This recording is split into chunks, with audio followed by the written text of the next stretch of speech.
Oh, excuse me. So, I'll be interested in your response. I went and saw Downton Abbey. Oh, the movie. Oh, hi. Did you watch that? I don't watch that TV show. I don't mind. I did. I watched the first series. Yeah. Did you pick it up from the... Well, no, we took Selena, my partner's dad. He's 90 and he likes Downton Abbey. So it was a day out for him. Reminded me of his childhood, perhaps. Was he upstairs or downstairs?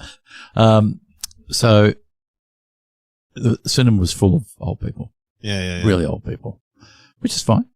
And it's a well-written show. It's posh soap opera, as they say. It is soap opera. Yeah. There's no doubt about it. But the characters are quite good, and it's well shot, and of that genre, it's quite good. But and the main guy's good. The head butler or whatever he is, he's a great actor. That guy. Yeah, I probably should know his name. No, I don't know his name, but he's good.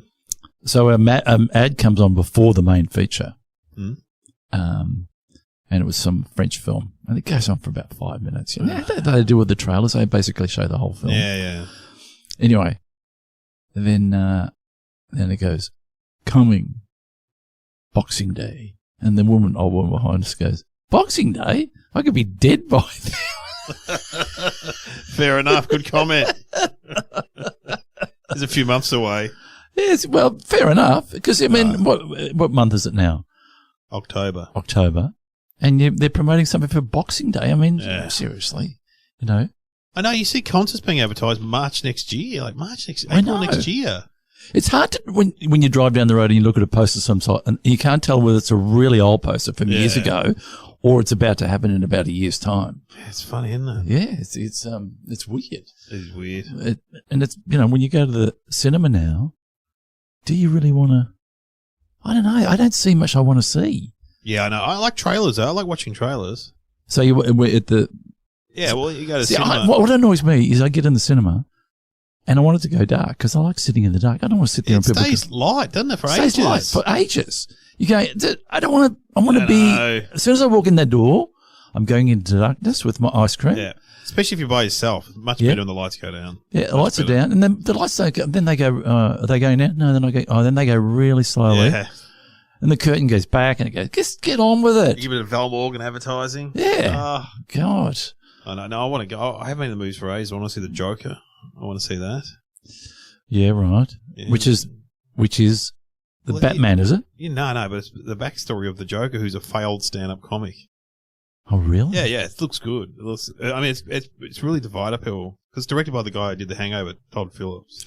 So is it meant to be? It's sort of serious. Oh, serious, funny kind of. Does his makeup on his face get dry and cracked? Yeah, that's what they do. Yeah, Joaquin Phoenix is in it. He's like this tortured soul who's got a close relationship with his elderly mother, and he's and Robert De Niro plays a Tonight Show host who plays a clip of him dying on stage, and so they use him as a running joke. So. It looks good anyway. It looks interesting. Is it getting? What's your protocol for choosing a film? Do you go to Rotten Tomatoes? Nah, never. What do I do? Oh, do you? Nah, I just get a vibe. A vibe. Get a vibe. You're a street man. Yeah, I just go word of mouth man. I watch the trailer because I don't listen to critics. I sat with Lee Patch, the Herald Sun critic, when The Big Lebowski came out. Yeah. Right, and I sat there with all these other film people, and I loved it. And none of them, I said, this film, and I'm often wrong. I'm not often right. I was right this time. I said, this film's a classic. And Lee Patch is going, he gave it like 2.5, 3 stars maybe. And he's since in the paper said he was wrong. Because that film turned out to be a classic film. Big Lebowski. Big Lebowski, And so I don't trust critics because they're just a human being. They may have had a crap day. They may have been stuck in traffic and they've seen about 8 films that week. Yeah. They're like trolls. They sit in the dark. It's no good. It's no good. And you know what annoys me?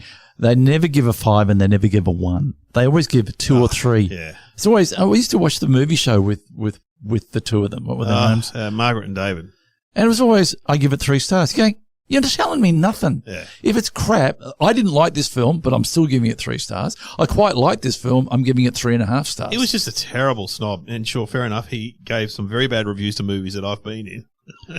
What's his name? David Stratton. And he'd she'd say, and he'd go, I don't know who these people are. And she would say, they're from TV. And he goes, I don't watch TV. Yeah. Like, oh, mate, you're a snob because some of the best stuff is on TV these days. Yeah. It's not at the movies anymore. TV's the new film. I saw him at the airport one day. I saw him in the lift once. Did you say anything? Yeah, I did. Did you say something about his reviewing? Oh, here he he is. I had a crack at him on radio. I had to share a studio. We had a crossover on the ABC, and he was on a conversation hour. Then I was doing the next shift, and he was there. And I went, "Oh yeah, you've reviewed a few films that I've been in," and I had a crack at him. What did he sort of shuffle in his zip-up shoes? Oh yeah, because he's never very good. Margaret was always good with comedy. She seemed to understand a bit more, but he was never good with comedy. Yeah. He got an AFI, didn't he, for sitting on his ass watching movies? What? Seriously, you've run out of awards if you give the critics. And he was always about, the movie's too lowbrow, and then he put out a book called I Peed on Fellini. He's talking about weeing on a filmmaker. Like, see, this is a bit weird for our podcast. It is. It's gone off on a tangent. God. David Stratton. I've been triggered by David Stratton. Film critics, I just think. We better put the music on because we're getting towards some inappropriate words. Hello and welcome to Somehow Related, and now please welcome your hosts Glenn Robbins and Dave O'Neill.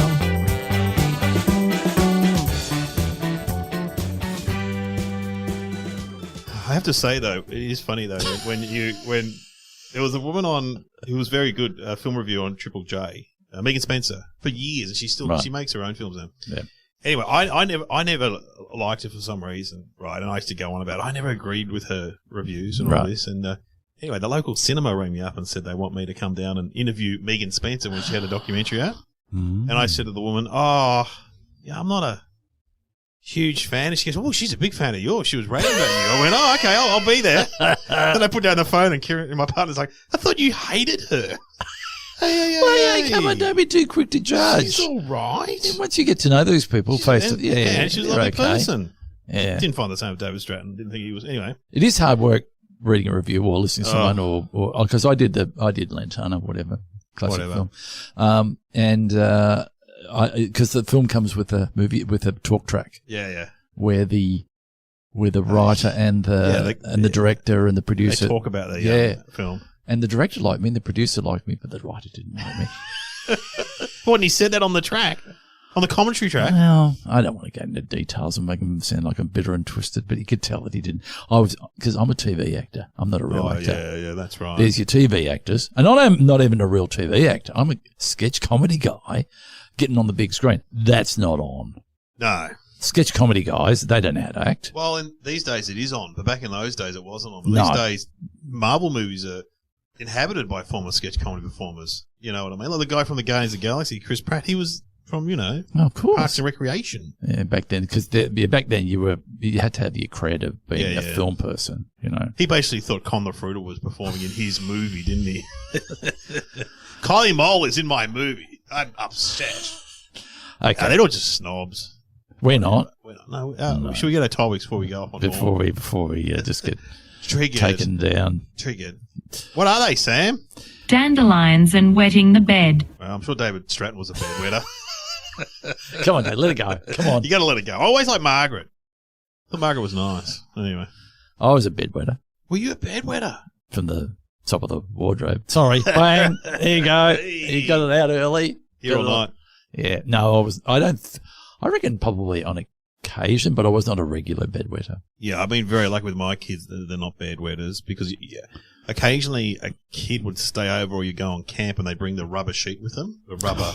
You're like, what's... Oh, okay, I get it. Sorry. I remember some kid stayed over and the mum said, I'll set up his bed for him, and had this whole device with some sort of rubber sheet and an alarm went off when there was... Well, urine got on it. Yeah, because there's obviously... For some kids, it's...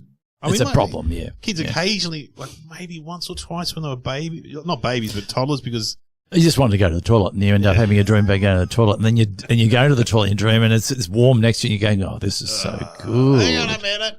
Have you ever wet the bed? I think as an adult. As an adult? Well, in other way. We don't have to eat. I remember this girl went out with one of my friends in the 80s. Went out with a guy who was not only a bedwetter, he would get up and he had a problem with alcohol, that he would get up and either wee in the wardrobe, that's quite or common. wee on the bed. Yeah. And she'd yell out, "You're weeing on me!" What a catch, hey?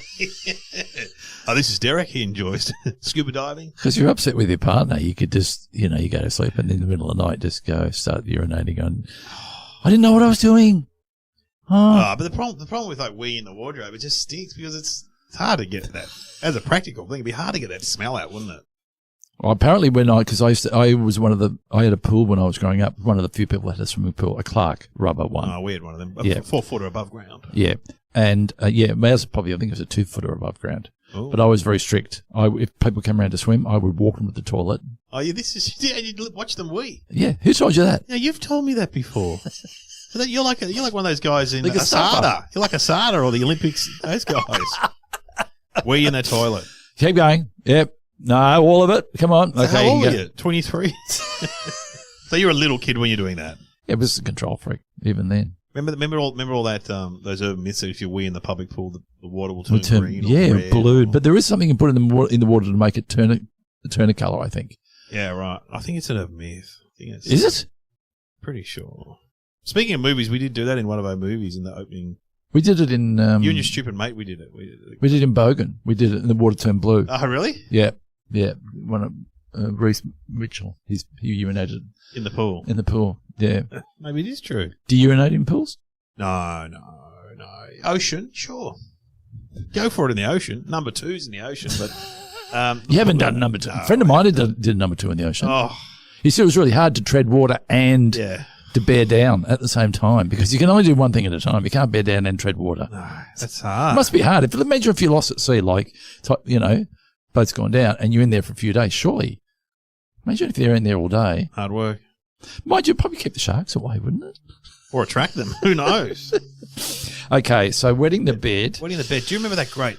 Remember in the 70s and the 80s, there were those great issues tally movies on like a Sunday night. They were American. They were like Hallmark movies. I am. And they'd have an issue like parents are getting divorced. And that's the whole movie. So they were like, and they had one about a bedwetter. Do you remember that one? No. And the kid, and it will start off with the kid running home from school because his mum would hang out the dirty shit out the window the whole day to embarrass him. Yeah. That's the only thing I can remember about that movie. I just remember the scene of him running home from school. Wasn't the film Devil's Playground? Oh yeah, great film. The Aussie movie. Yeah, wasn't he traumatized to the point where we'd wet the bed every night and they'd berate him and it was horrible what they exposed him to, and he'd have to wash out his own sheets and there was the whole thing going on.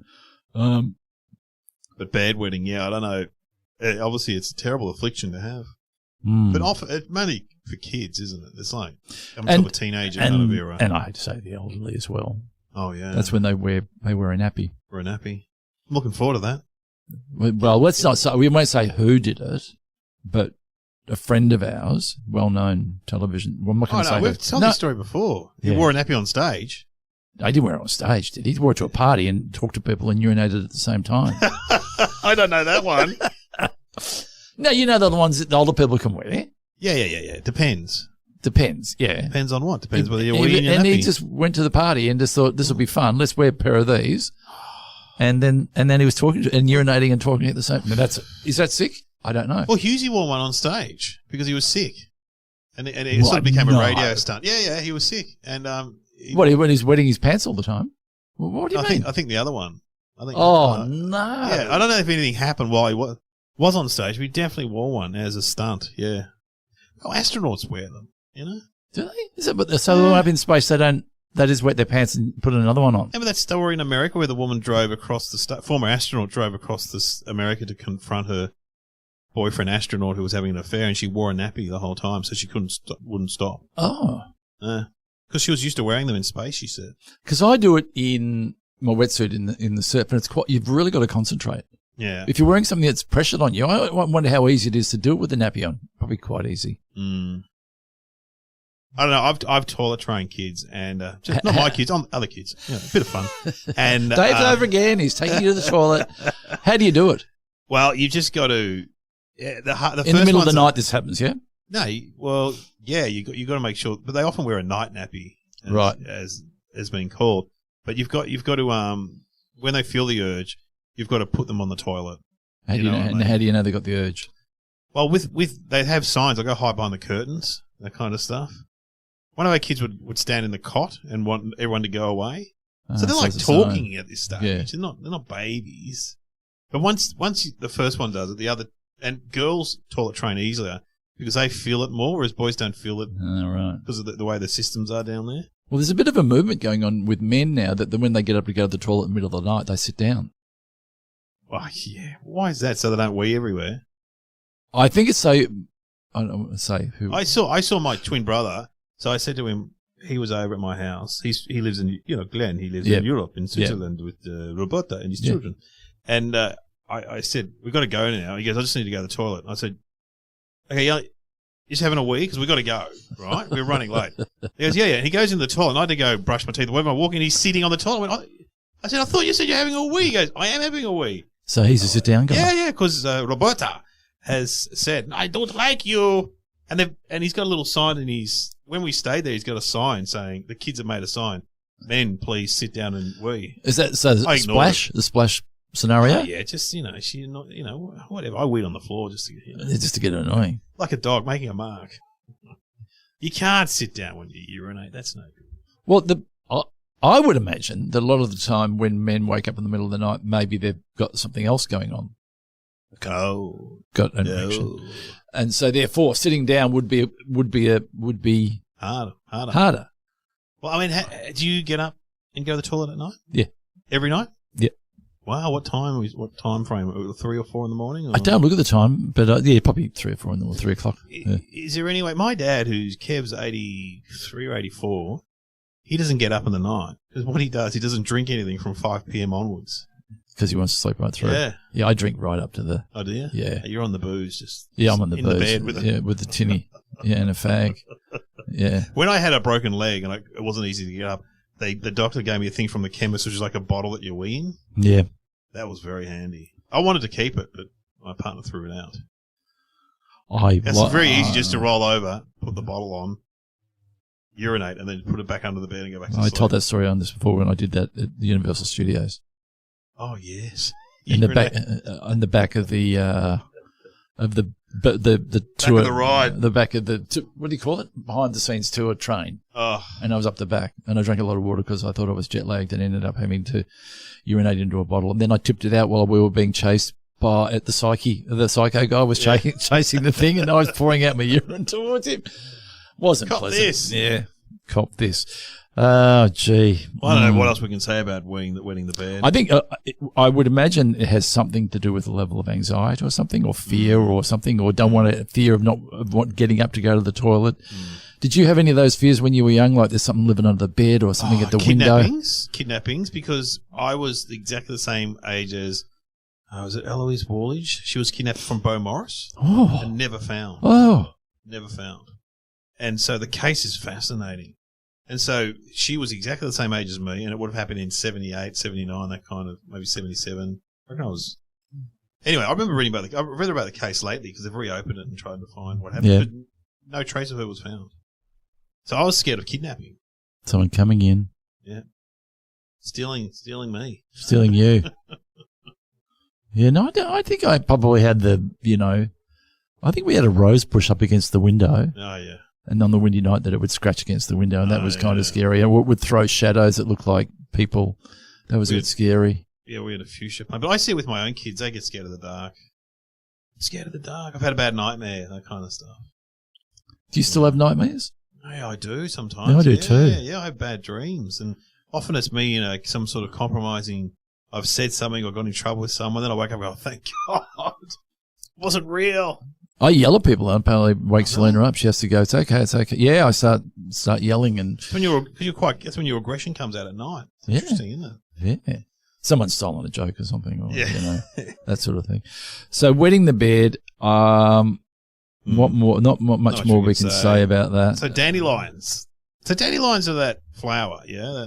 It's a flower. I think it opens during the day and closes during the night. I think it's yellow. Oh, they're quite fine looking, aren't they? If I remember rightly, the dandelion is the one when you were a kid, you pick it up and you try to blow all the white bits off with one breath. Yeah. And they would then float. And that's how they spread their seed. They like little parachutes. Yeah, they're great. Float for miles and miles to spread. Nature is so clever. It's amazing. I remember a rumor went around that if you boiled them up and drank them, it was hallucinogenic when we were teenagers. Oh, that's fantastic. Yeah, and so some of the kids were trying it out. You know, when you're desperate and you're trying to eat mushrooms or anything to get any kind of rise. Just to get out of your head. Yeah, yes. And did you try the dandelions? No, I don't know. Oh, what were the ones where you got the stem and you sucked something out of that? The white stuff came out. That might have been dandelions. But that was all. There's dandelion tea, isn't there? You get dandelion tea now. What was the stink bomb one? Oh, what was that one? Oh, that was, all you had to do was crack it and wet it or something. Yeah. And they put him in a classroom somewhere and say, "Oh no, someone's put a stink bomb in here," and it really was horrible. Oh, terrible. Dandelions, the beautiful flower, but I don't know what that has to do with. We had a meal yesterday, visit with my brothers, and the food came out, and that had a flower on top. Oh, so did you eat the flower? This is the question. I said, can we eat this? She goes, yeah. And it was she did say the name of the flower, and it was fine to eat. So I'm assuming are you right to assume that anything is on your plate? You can eat it. You can eat it. You'd think so, wouldn't you? You'd think so. But often you go, I got to say that when I'm going to get my salad in a bag from the supermarket, I always skip the flowers. I don't know if I can really eat that. Is it just there for looks or? Oh, in the bag. Yeah. I'm not trusting a flower. Garnish. There's something to be said against garnish, I think. Garnish is not all it's cracked up to be. But then again, what's that popular one? The big flower. You can have as an entree. The big, it's like a big sunflower. What is it? Lettuce? No. Cabbage? I forget what it's called. And you eat it and you go, yeah, it's all right, but it's not that special. I suppose, rocket is like a weed, isn't it? And I had rocket last night. Rocket's great because it's got a little peppery taste to it. Beautiful. Yeah. Love rocket. But apparently it's one of the easiest things to grow. If you put it in your garden, it's very easy to grow. Someone told me once. Did you hear about the guy went to the doctors with a bit of lettuce sticking out of his ass? No. He goes, "Doctor, I've got lettuce sticking out of my ass." Doctor goes, "I better have a look." And he looks and goes, "Oh, it's all right. It's only the tip of the iceberg." Hey! Oh. Do we lose points for that? No, that's all right. No, it's on topic. Jokes are good. Jokes are on topic. Jokes are good. What were the flowers? Love me, not flowers. Yeah, what were they? Dandelion, did we make the chains out of them? Like the... Yes. Yeah. My daughter's That's right. We make the chains and make a necklace out of them. So you would tie, but how did you link it was just the stem? You tie around with the stem. You tie the stem around the head. Because it was a nice long green stem. Yes, very good stem. Very good stem. And then you tie that make it into a link. What's considered a weed, dandelions? Because we've got, how's this? The front fence, of our front yard, you've seen our front fence. There used to be cracked concrete. And so a few years ago, we planted daisies, lavender, the seaside day, all those kind of sort of weedish flowers. And you put the marijuana at the back. Marijuana's at the back. Yeah, of course. That'd be stupid. Don't put it in your front. Don't put it in your front. That's a stupid thing. And if you're in Canberra, you can have 2 plants now, so that's all cool. And so anyway, they grew up and they grew really nice and beautiful, right? We go overseas, come back, they're all gone, and the council has just put bitumen over the... That's not appropriate. They've taken all these flowers But hang out. on, man, this is interesting. What was it, inside or outside? No, it was outside. So what do you call that? What do you call that little bit of nature strip? It was actually the footpath. So there's the footpath, and you put the flowers where? Yeah, on the edge of our fence and the footpath where it was. So there was a little gap in there, and you put flowers in there, and they've come along with a whippersnapper.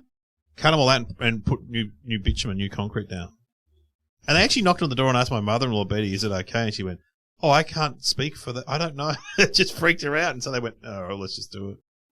I suppose it's a safety concern. I suppose it is. It kind of annoyed me, though. A friend of mine, he just overtook the whole nature strip. Oh, yeah, planted stuff. And you go, and there's a guy a few doors up doing it. You're going, can you do that where they're just putting anything they want? So you can't do that. No, not technically you can't, but some people do. Oh, there's a great roundabout near my house where someone has taken it over and made a great little garden in there with a wheelbarrow and garden gnomes and cactus. Good on them. Better than what the council was doing, that's for sure. But it does look a little inconsistent, doesn't it? Yes. And you tell you what else people are doing too. They're going normal grass, and then you go fake grass. Yeah. You've seen the fake, and you got to go. I kind of get it. I'm not a fan of fake grass. No, you wouldn't be. You're organic. I'm more herbal, yeah. Yeah. Fake grass. Because when we got lawn laid, the guy tried to sell you the fake grass. Nah, it's really good, mate. You got to vacuum it still, I think. Yeah, no, you do. Well, there was a guy. So we've at the primary school where my kids go. It's at the end of our street, and when we first moved there, they had a real grass oval, but it just kept getting wrecked and wrecked. Yep. So they put down a fake grass one. And now there's a guy who turns up every year and he's got on the back of his thing, AstroTurf, maintenance provider. And he's just driving around on this truck. Basically, a giant vacuum. Yeah. Drives around. And Yeah. Because, they have it in the Olympics and they have water. So when you fall over, I think it's because you can burn yourself, I think. Oh, it gets really hot. Yeah. It gets really hot. And like a normal burn when you slide on it. So you watch it with the hockey, that's why there's water there. I think that's why there's water there. Certainly not trying to make the grass go because it's artificial. Now, I love lawn, and people get very envious. We've got quite a big lawn in the backyard and some in the front yard. People get very envious. The amount of effort and time and money put into lawns is ridiculous. The amount of water that is wasted on lawns, seriously. I don't water it. Okay, we got a watering system. I reckon you're a secret waterer. You probably get up at 3 a.m. Yeah, one of those guys. Yeah, don't want to do the wrong thing. Well, what thinking music can we have? Well, that's interesting because you can't dandelion flowers. Dandelion, bedwetting. Well, how about this? How about we have not a sex, how about we have a bed scene? Oh, yeah. But not a bed scene, not a rude bed scene. How about we have the seduction scene from The Graduate? Oh, okay. Remember, doesn't she put her leg up on the bed and she takes off the thing? And how old was she when she was in The Graduate? Anne Bancroft? Yeah. Do you know? I think it's like 38. She was quite young. And yeah. So great film. Oh, the tops, the best. And that scene is great. So do you reckon that's a good thing? I love The Graduate. Yeah, let's just go back with. Reminds me of an experience I had. Let's just leave it there. Not really.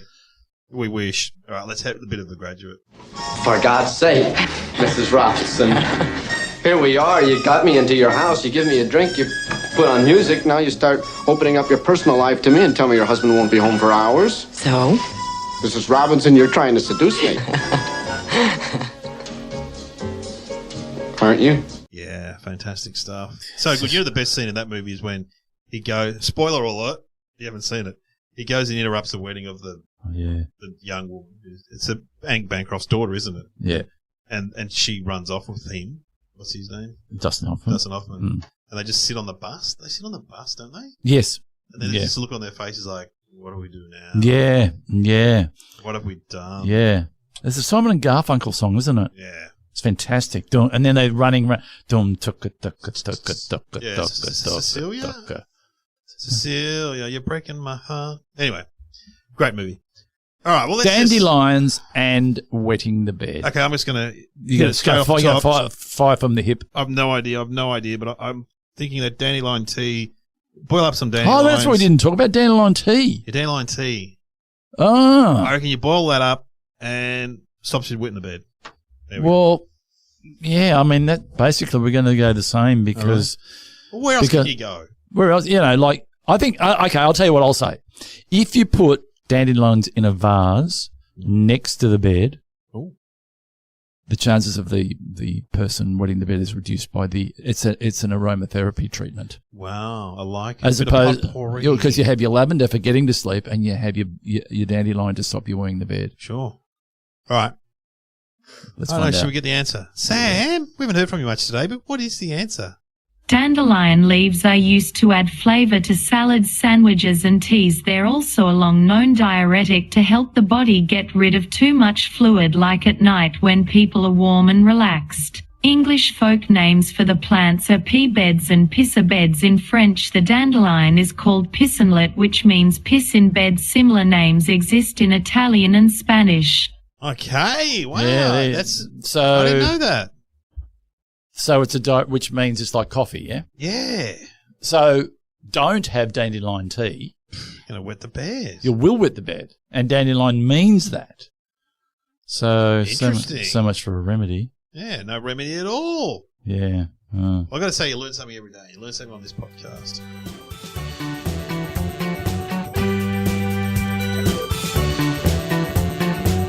You have been listening to Somehow Related with Glenn Robbins and Dave O'Neill. But all you've learned is what you can't do. Yeah. Which is not. We like to think that you teach you things or something that you can drop at a dinner party or something. You don't know. But And also, go to our Facebook group. There's always conversations going on there. There's been some great stuff posted there lately, Glenn. I know you're not on Facebook. But, What do you mean? What sort of things being posted? Oh, all sorts of stuff. Nude photos. Anyway, I put a lot of amateur porn up there. You don't put anything of me in it doing anything inappropriate, do you? Well, I've had photos of you, but not inappropriate. So people sending things in? Yeah, people sending ideas, people sending conversation starters. So if we talk about something on here, people will continue the conversation. Or say, you guys were talking about this. This is something I found. Oh, that's fantastic. Yeah, it's great. It's really good. Well, we're going through a bit of an interesting period with this show, so anything that people can do to support us would be great, because we're not saying that we get under the pump, but anything that helps us get out to more people. Yeah, tell a friend. Tell a friend, or we'll write a review or something. Yeah, or just stand up at work and go, sorry guys, just your attention for a minute. This is this great podcast called Somehow Related with Glenn Robbins, David. You don't like that guy? Well, anyway, don't worry about that. Don't worry. Give him another chance. Give him another chance, guys. Stop people in the street. What are you doing? Yeah. Have you heard about something Somehow Related? You know what you're missing. And also, I find people that are trapped, like, say, a Lollipop Man or the girl in Baker's Delight, they can't go anywhere. So trap them. I'll get a Vegemite Sprite roll, and you into podcasts, young lady? Yeah. You got nothing to lose. You got nothing to lose. And a way to make people make a connection. Oh, by the way, the show's sold out. Oh, yeah, the live show is sold out that we're doing in Melbourne. So don't worry, we'll be doing other ones. Someone actually wanted us to come to Darwin. Well, that's not out of the question. Yeah, there was just someone on the Facebook group saying, who's up for it? And no one else was up for it in Darwin. So, well, maybe next winter we could go to Darwin. Yeah, I'd love to go to Darwin. We love Darwin. What'll be good is we get to press the flesh, and we will start a religion from this. Yeah. You can be the cult leader. I'll be the assistant. You reckon? Yeah. What would you wear? I'd wear something flowing, long and flowing. Would you wear underwear underneath it? Probably not. Yeah, you would. I'd wear a muumuu. Here comes Dave in his muumuu and Glenn in his... You mean a linen suit, I reckon, a white suit. I'd be... Oh, okay. I'd be... yeah, all right. Can I have some beads or something? Yeah, beads, Yeah. And welcome to Somehow Related. Start off as a podcast, now it's a lifestyle. It's not stupid. I know you're traditionally married, but we're going to put that stuff aside now. Just 50% of your income. Yeah, 50%. Yeah. And you too can be saved from boredom. Yeah, and we'll set up our cult somewhere nice. We're not going to go like the guy set up one out near. Some too far away. We're going to go near the beach. Yeah. We're going near the beach. Yep. We're going near the beach. There's going to be the ocean near it. Yep. It's going to be... And Dave's going to cook. He's going to make his favourite dish, which will be... I won't be doing any cooking. The cult members will be cooking. But I thought that'd be part of the treat, though. You could do your bolognese sauce. Oh, yeah, I know. I'll teach people that. And I could do my card tricks. I could do my fake tarot reading. And then at night... Anyway, we won't go into those details. We get to iron them out. People are worried about coming to the show now. They're really worried what's going to happen to them. Well, no, nothing's going to happen. They'll never be the same You're not going to have to drink a Kool-Aid. You're not going to have to put on Nike runners. It's all just normal. We're not really starting. We'll drink our own urine, but you don't have to drink it yourself. Remember Gandhi did that, so that's cool. Oof.